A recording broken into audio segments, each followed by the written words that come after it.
Hold on one second. We're just getting through some technical issues here.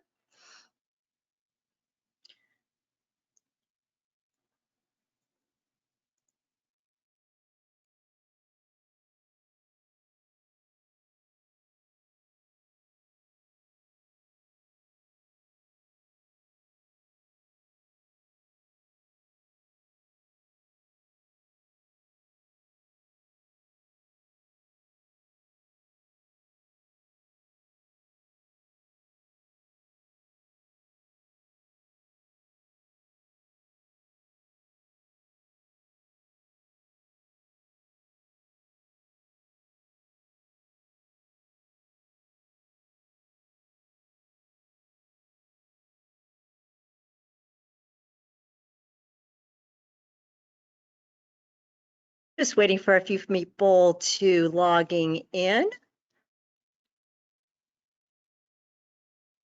Just give us a few seconds here.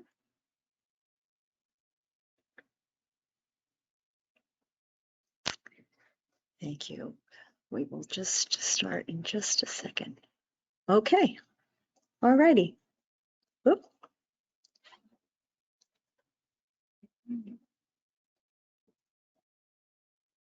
All right, Hyan. Hi, good evening.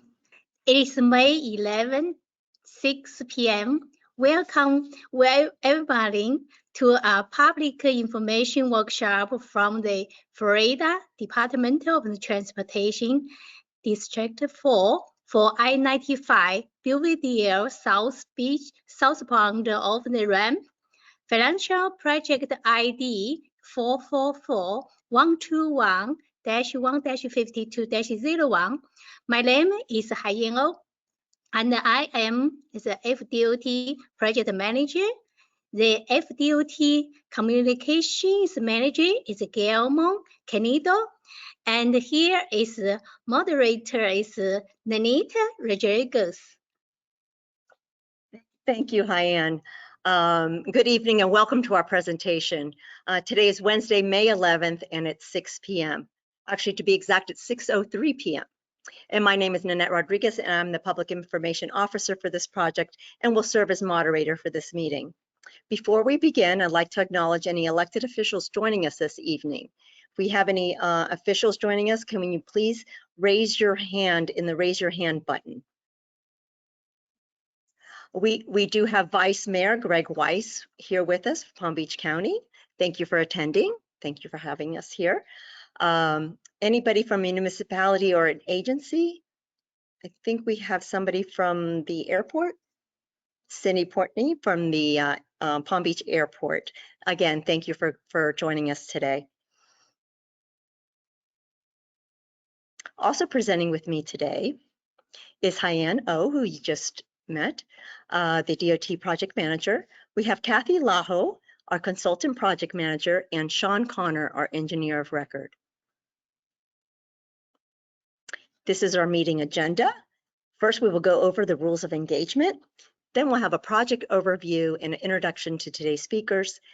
Then we will go through the project location, the proposed improvements, the scope of work, the maintenance of traffic, the project schedule and cost, and then the questions and answers will follow this presentation. We are using the GoToWebinar platform for this meeting.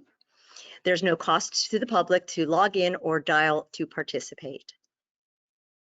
Before we start the actual presentation, I will share a few items with you to how to participate in this meeting. If you're joining us on the virtual platform, you will see on your menu screen an area that there's a tab that says questions in the upper right-hand corner in the menu area. This is the area that you can type in your comments or questions at any time during this meeting. We will get to your answers and address those after the presentation. If you prefer to listen by phone, select telephone in the audio pane of the control panel and dial in using that information.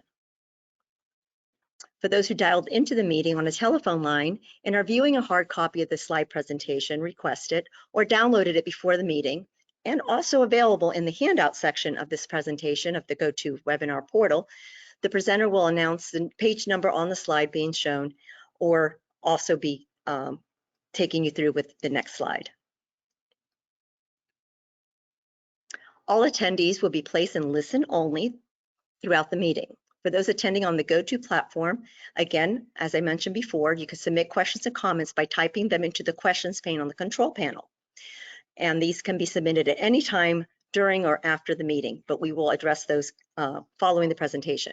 For those attending in person, you can submit your questions on a comment card at any time.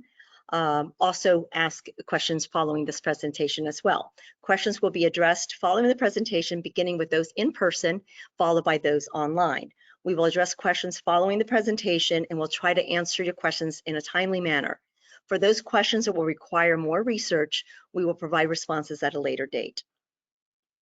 If you happen to experience any technical issues during the meeting, please type the issue in the question pane on the control panel to report it. Staff will do their best to try to assist you. As a reminder, this meeting is being recorded and will be available after the meeting. Public notice for this presentation, including information on how to access the meeting platform, was provided in letters to property owners and tenants in the project area, a posting in the Florida Administrative Register, in emails to persons on the project contacts list, and on social media feeds. The Florida Department of Transportation is required to comply with various non-discrimination laws and regulations, including Title VI of the Civil Rights Act of 1964. Public participation is solicited without regard to race, color, national origin, age, sex, religion, disability, or family status. Persons wishing to express concerns about Title VI may do so by contacting either the Florida Department of Transportation District 4 Title VI Coordinator or the Florida Department of Transportation Statewide Title VI Coordinator. Those contacts are on your screen. The contact information on your screen are Sharon Sein-Hagnon or Jacqueline Paramore. We'll continue to keep that on the screen if you need to write those contacts down. Okay.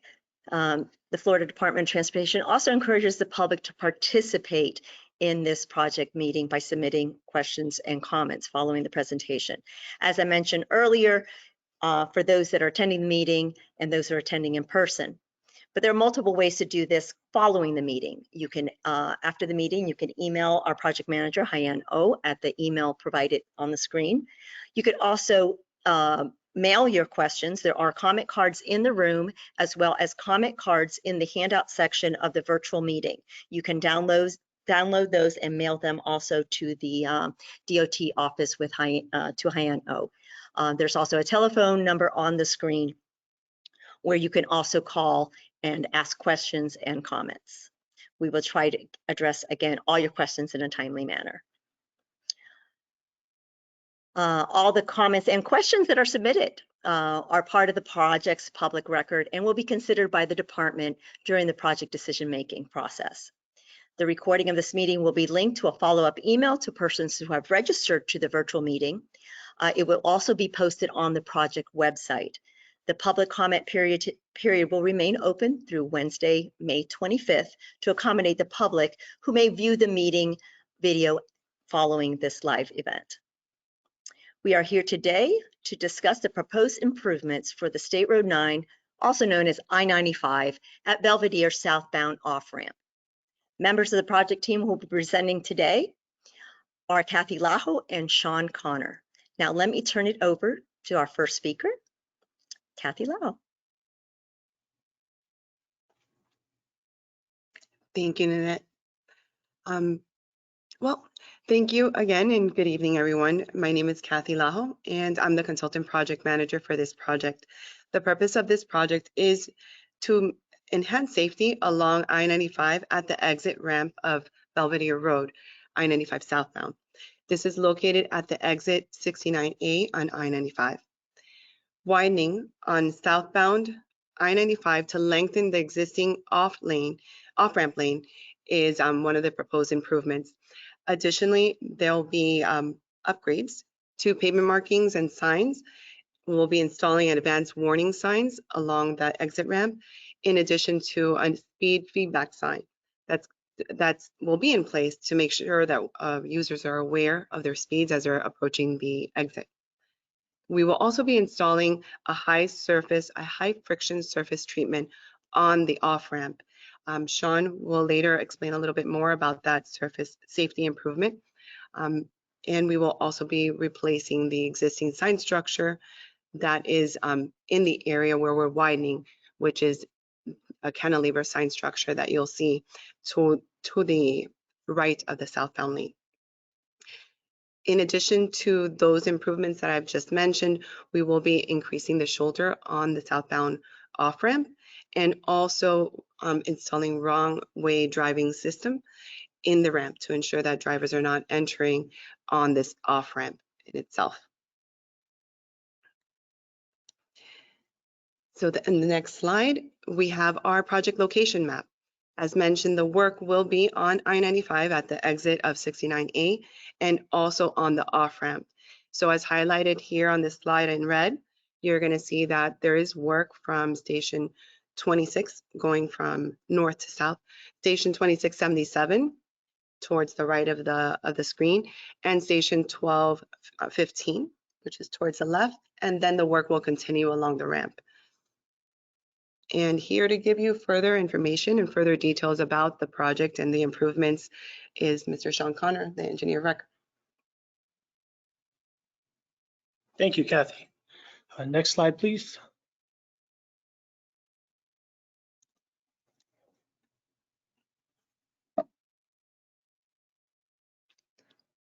Here you can see the proposed conditions of our project. In the proposed condition, southbound I-95 will be widened on the outside to lengthen the deceleration ramp to the deceleration lane to the southbound ramp.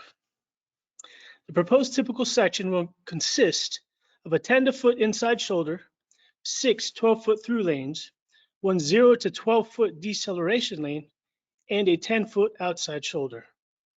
The southbound ramp will consist of a 15-foot travel lane with a 6 to 7-foot outside shoulder and a 6-foot fully paved inside shoulder. Here you can see the wrong way signs and the speed feedback sign that will be installed for the safety improvements on the ramp. Next slide, please. One of our first safety improvements is the speed feedback sign. This will be placed adjacent to the southbound I-95 deceleration lane towards the ramp. The purpose of this sign is to reduce vehicle speed by alerting drivers to their approaching speed relative to the posted speed. This sign will be implemented to increase safety by reducing the speed of vehicles approaching the off-ramp. Next slide, please. Our second safety improvement is a wrong way detection system. This system is a countermeasure to aid in warning wrong way drivers, sending notifications to alert other motorists and notifying law enforcement when a vehicle goes the wrong way on a ramp. The detection system on our project will be installed with LED highlighted wrong way signs to prevent wrong way drivers from entering the southbound off-ramp from Belvedere Road. Next slide, please. The third safety improvement will be a high friction surface treatment. This will be added to the curved portion of the southbound off-ramp pavement. This will be provided to improve the pavement friction and help reduce run off the road crashes. Next slide, please. Here you can see the existing typical section of I-95, southbound I-95. This section shows the existing southbound I-95 from the begin project to the point before the widening starts. Here in the image, you can see where we'll be milling and resurfacing along the existing 12-foot deceleration lane. Next slide, please. This slide shows the proposed southbound I-95 typical section. This is from the point where widening begins to the end of the project. Here you can see where the installation of new shoulder pavement will be provided on the outside, and we will have widening on the deceleration lane, as well as milling and resurfacing. Next slide. This is the existing typical section for the southbound ramp.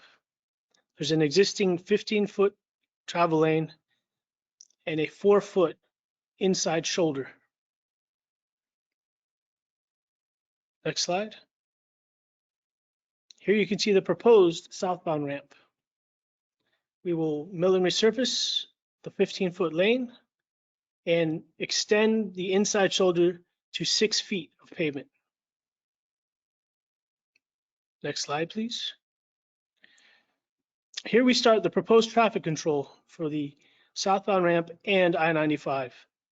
During phase 1 on the ramp, we'll have milling, resurfacing, and other improvements on the north side of the ramp. During this phase, a 13-foot travel lane will be maintained. Next slide, please.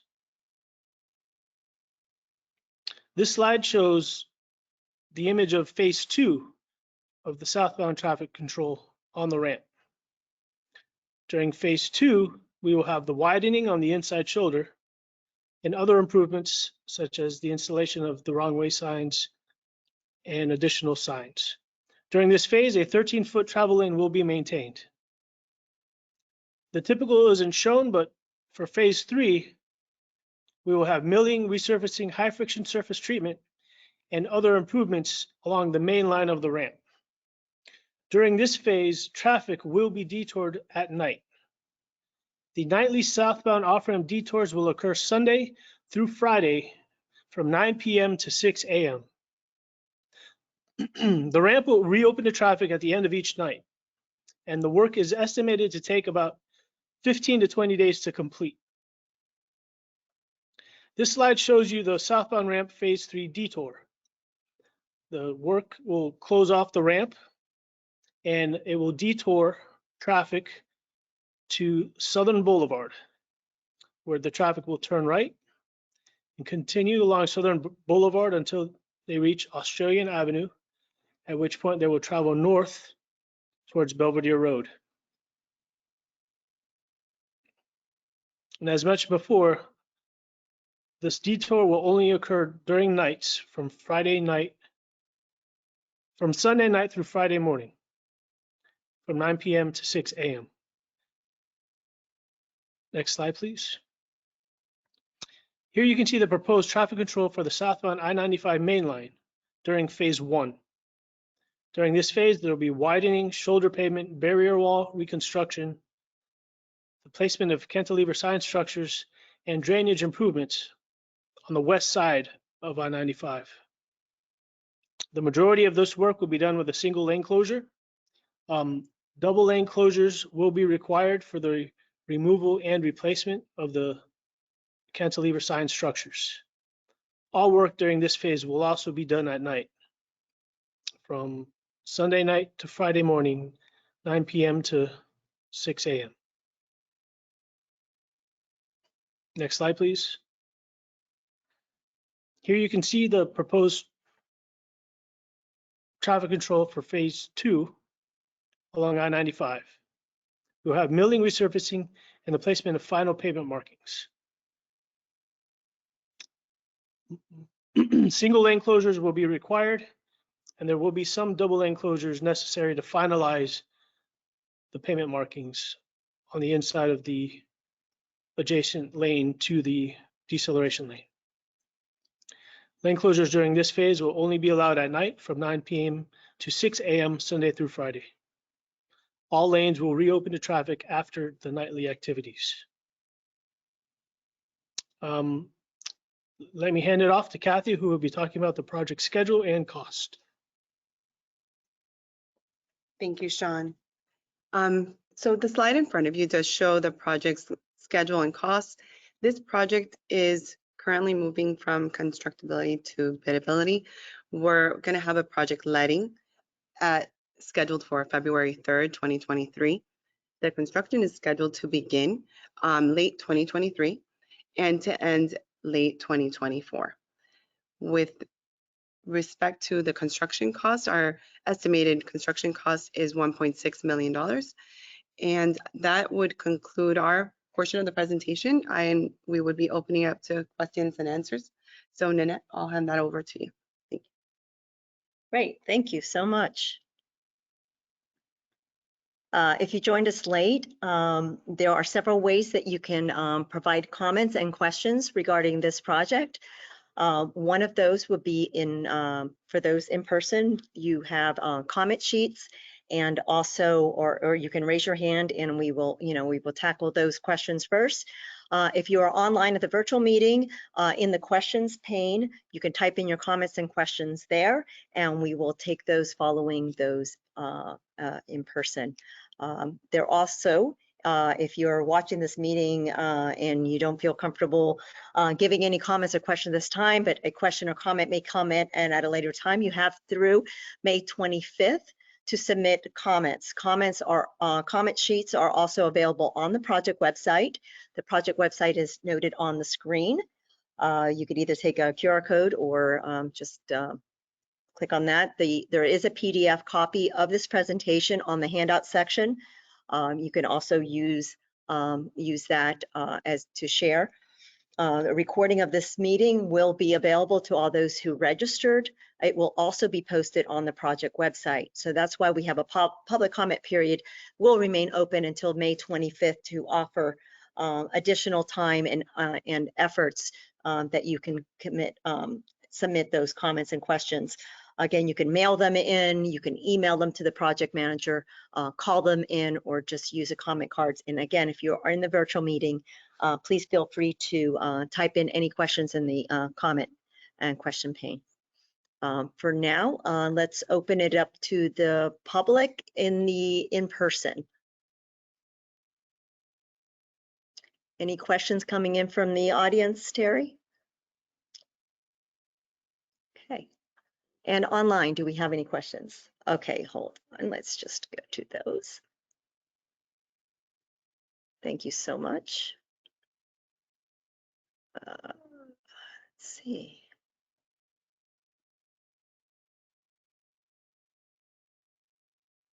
Again, thank you for those comments, and we'll get, again, no one from the audience, all right. Just trying to open this up.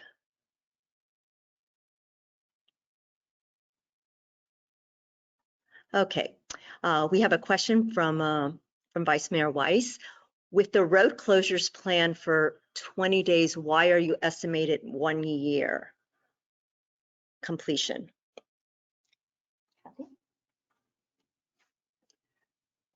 With respect to the 20 days, currently we are in constructability and moving into biddability. So the MOT is not currently finalized, but this is our current estimate. We are evaluating different, I guess, options in order to minimize the impact of the closures that are estimated in our presentation at the moment. The year is established in the event or is shown in the event of the change that we are envisioning to try to minimize these nightly closures, so that the duration was included to cover a different option, which as we proceed to the next phase, we'll be able to better provide information on. Do you want to read the next? Okay. Sean has something to add to that question. In addition to what Kathy mentioned, the 20 days is just for the friction course on the ramp itself. There will also be time taken for widening, siding, milling and resurfacing, and the pavement markings along I-95, which adds to the schedule for the project. Thank you. An additional question is, does the friction, say that 3 times fast, right? Does the friction coating increase noise from the road? Sean, would that, or Kathy? All right, I'll attempt to address this answer, and actually I'd like to probably get back with a certain response. But from our knowledge, this is a coating treatment that's added to add friction to the ramp. So it's not going to be installed along I-95. It's going to be installed on the off-ramp itself. I don't know that I really have any information on the noise, but again, this is a location where the area along I-95 and the ramp itself is within the limited access facility. I think what we anticipate is that the noise on the expressway is similar to what you would be experiencing now, but I would follow up with a response on that and we can confirm. Sean, I don't know if you have anything else to add. Just to add, it will only increase the friction on the ramp. We don't anticipate any additional noise from cars driving over the high friction surface treatment. Okay, another question. Or is this more of a comment? Thank you for improving this off-ramp for the safety of our community. Yes, very much needed, right? Thank you. Any other questions or comments that have come in from the audience? Nope, don't see any coming in here. Any other questions or comments for those attending virtually? I see no more questions. We'll just give you a couple minutes here in case you need to type something else in. Again, anybody from the audience?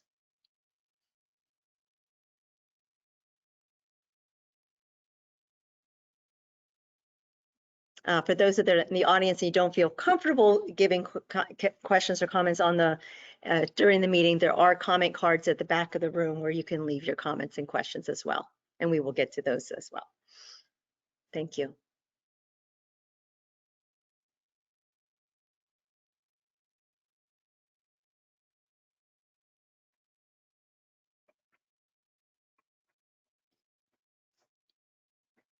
All right, do we still? If you joined us late during this presentation, a recording of this presentation will be made available to you via email. The recording will also be posted on the project website. Both of those links can be shared.